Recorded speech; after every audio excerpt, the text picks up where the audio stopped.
একটা ইয়ে ছিল যে তারা ওই যে একটা প্রতিবাদ সমাবেশ করবে, ঠিক আছে, শান্তিপূর্ণ প্রতিবাদ সমাবেশ করবে এই গোলচক্করে, ঠিক আছে। এই গোলচক্করটার নাম কি?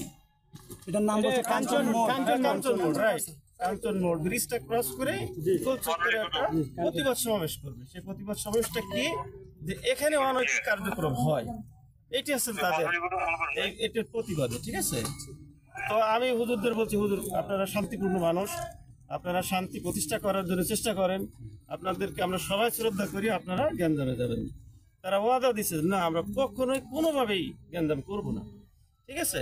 এই যে এখনো তাদের সাথে কথা হলো, স্যার এই যে আমরা এখানে আছি, এখানে এক কদমও যাইনি, কিন্তু আমাদের এই বিরলের দিক থেকে যে সকল হুজুর আসছিল তাদের উপরে এই যে এই কি বলে এই জীবন মহলের লোক, মানে আগত লোক, এত লোক তো এখানে থাকার কথা না, বাইরের থেকে তিনি লোক নিয়ে আসছে, এনে এই ওদের উপর আক্রমণটা করছে, গল্লি গ্যাঞ্জাম বেঁধে গেছে, ঠিক আছে। তারপরে যেটা আপনারা দেখলেন, এই যে আপনারা তো বললেন আমাকে, তো আমি তো আপনাদের কাছ থেকে শুনলাম এই ঘটনাটা এটাই ঘটছে, ঠিক আছে।